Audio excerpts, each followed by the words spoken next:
tá? Estaremos falando sobre os deslocamentos populacionais. Tá? Módulo 3, capítulo 5, páginas 242 a 255 do livro, tá? Não esqueçam de colocar a data, dia 13 de agosto. Vamos lá então. A população em movimento, tá? Quando a gente fala em movimento, em deslocamento, né? A gente está falando de uma pessoa que sai de um lugar e vai para o outro, certo? Tá, vamos lá. Para a gente entender melhor então. Quando as pessoas se deslocam de um local para outro, dizemos que ocorre um deslocamento populacional ou uma migração. Tá? O que é migração? É quando a pessoa sai do seu lugar de origem e vai morar em outro, ok? Então, os migrantes são pessoas que se mudam de um lugar para outro, tá? Geralmente em busca de melhores condições de vida, tá? As pessoas não saem do lugar onde moram simplesmente porque querem. Geralmente elas vão em busca de outras coisas que vão trazer benefício para ela, né? Geralmente é a situação financeira, um trabalho, ou porque precisa ficar perto de um lugar onde vai fazer um tratamento médico e por aí vai, tá? Os deslocamentos ao longo do tempo, né? Ao longo dos anos, ocorreram vários deslocamentos populacionais no Brasil, tá? Alguns deslocamentos ocorreram de forma temporária, ou seja, foi bem rápido. Ou seja, eram viagens ou expedições que duravam um determinado período de tempo, né? Como, por exemplo, se eu quiser viajar para algum outro lugar e passar uma semana lá, é um deslocamento temporário, tá? Outros deslocamentos foram permanentes, ou seja, ficaram, né? Permaneceram, né? As pessoas mudaram do seu lugar de origem e ficaram nesse outro lugar. As pessoas, elas podem se deslocar por diversos motivos, né? Como a tia falou. No geral, é por conta de condições de vida, né? De melhores condições de vida, de estar num lugar onde pode estar mais perto, né, de um tratamento médico, ou de estar num lugar onde está mais perto do seu emprego, onde vai te dar uma melhor condição, né? Elas podem migrar também por causa de guerras, né? As pessoas que moram em países onde tem guerra, elas saem do seu país de origem para morar em outro que não tem essas coisas, né? Porque ela precisa um pouquinho de paz, porque ela quer viver de uma forma mais tranquila, né? Também por formas de perseguições políticas ou por problemas ambientais onde elas vivem, tá? É importante conhecer os motivos que levam as pessoas a migrar, tá? Por isso, nos ajuda a compreender melhor o local onde vivemos e como nossa sociedade se formou, tá bom? Quando o migrante chega a um lugar novo, ele passa a conviver com outras realidades, né? Com outras culturas, com outros modos de vida, com outros hábitos, né? E é importante, né, que ele, além de ele conhecer o local onde ele vai viver, né, ele também seja respeitado, né? Ele seja acolhido para poder ele não sofrer muito nesse lugar. Porque quando a pessoa muda de um lugar para o outro, ela fica meio, né, perdida, meio distante. E é interessante que as outras pessoas que receberem essa pessoa que veio de outro lugar sejam solidárias a ela, né? Que cuidem bem para que essa pessoa não sofra tanto, tá bom? As bandeiras. Nos primeiros anos da colonização no Brasil, os portugueses se estabeleceram próximo ao litoral, né? O interior de do território passou a ser conhecido pelos colonos aos poucos. Uma das primeiras atividades que exploraram esse território foram as bandeiras, tá? Nós tínhamos as bandeiras, eram expedições, né, ao interior do Brasil ocorridas nos séculos 16 e 17, com o objetivo de capturar indígenas para escravizar, tá? Que eram chamadas bandeiras de apressamento, tá? Apresamento. E procurar ouro e metais preciosos, que eram as bandeiras de prospecção. As pessoas que participavam das bandeiras eram conhecidas como bandeirantes. Então nós tínhamos dois tipos de bandeiras: a bandeira de apressamento e a bandeira de prospecção. Bandeira de apressamento, de capturar indígenas, tá? Para escravizá-los, tá? E tentar catequizá-los. E as bandeiras de prospecção, né? De procurar ouro e metais preciosos. tá? E as pessoas que trabalhavam na bandeira, né, que faziam essas expedições, eram chamadas de bandeirantes.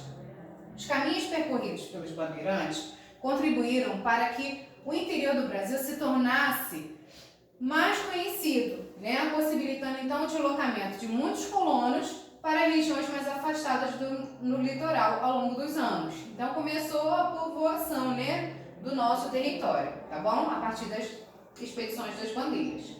A figura de um bandeirante, tá? As expedições dos bandeirantes reuniam um grande número de pessoas e podiam durar semanas, meses ou até mesmo anos, tá? Durante as viagens, os bandeirantes viviam com pouco conforto.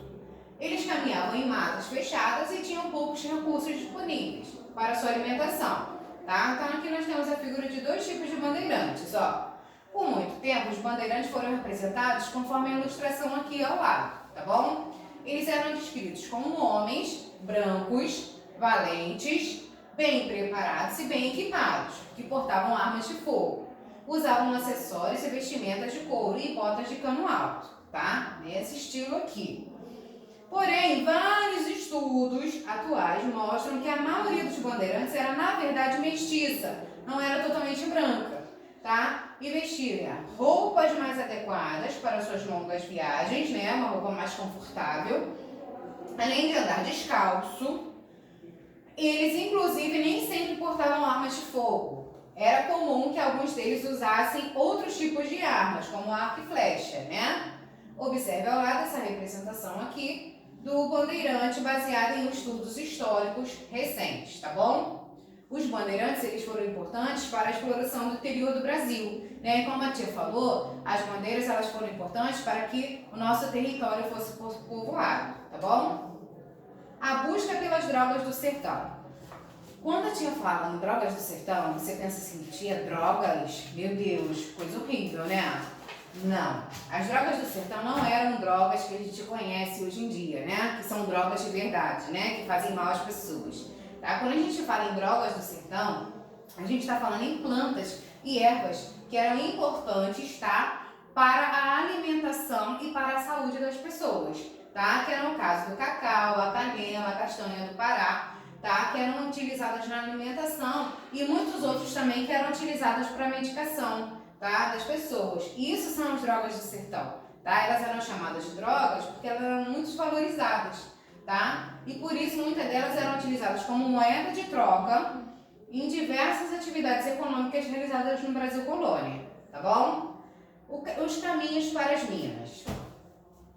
A exploração de metais preciosos foi outra atividade econômica que estimulou o deslocamento populacional, né, para lugares distantes do litoral. Então foi algo que influenciou bastante para que o nosso território fosse povoado, tá? Principalmente no século XVIII. Para abastecer os moradores das regiões das minas com mercadorias, foram organizadas expedições, entre elas as dos tropeiros e as monções. O que eram expedições tropeiros? Os tropeiros eram comerciantes que percorriam diversas rotas rumo ao interior da colônia, transportando uma grande variedade de mercadorias num lombo de mulas, ou seja, tipo burrinho, né? Mas colocavam ali as mercadorias no lombo das mulas e eles iam, né, de lugar em lugar vendendo aquelas mercadorias, tá? Esses eram os tropeiros. As monções eram expedições que transportavam mercadoria para as minas por meio de rotas fluviais, ou seja, pelos rios, tá? Eles colocavam as mercadorias nos barcos, né, e transportavam pelos rios, ok? Então, ó, olha a diferença. Tropeiros, eles colocavam as mercadorias nos lombos das mulas para transportar, tá? Para vender ali onde as pessoas estavam morando, certo? No litoral e no interior. Já as monções, elas colocavam as mercadorias nos rios, nos barcos e transportavam, né, pelas rotas fluviais para poder vender ali onde eles estavam passando, tá ok? A pecuária. Quando a gente fala de pecuária, a gente está falando de criação de animais, certo? Nós já estudamos isso anteriormente, tá? E o Brasil, ele teve grande importância, a pecuária teve grande importância no Brasil no século XVI, tá? Com a criação de gado. Essa atividade econômica também foi responsável pelo deslocamento de muitas pessoas para regiões do interior do Brasil, né? Que eles usavam os animais para se locomover do seu lugar de origem para outro, tá? Então eles foram muito importantes aqui, até para carregar as cargas e tudo mais, tá? Então foi uma atividade muito utilizada no século XVI aqui no nosso país, tá bom? Trabalhando na criação de gado. A criação de gado em fazendas no interior do Brasil levou muitas pessoas a se deslocarem para trabalhar nesses lugares. Tá? Isso proporcionou um aumento na circulação de pessoas no interior do país. Os trabalhadores responsáveis pela criação de gado, né, pela criação de animais e pela manutenção das fazendas são chamados de vaqueiros. Os vaqueiros, eles cuidavam dos rebanhos de gado bovino que eram criados soltos em grandes áreas de pastagem. Essa profissão existe até os dias de hoje no Brasil e possui características próprias em cada região do país, tá bom? A pecuária hoje.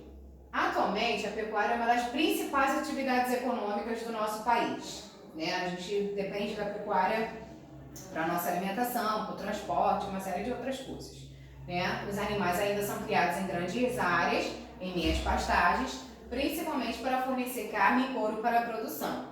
A pecuária também fornece carne e couro para exportação, ou seja, os produtos também são vendidos para outros países, tá bom? Um beijo grande, até a próxima aula, qualquer coisa chama a Natia no privado.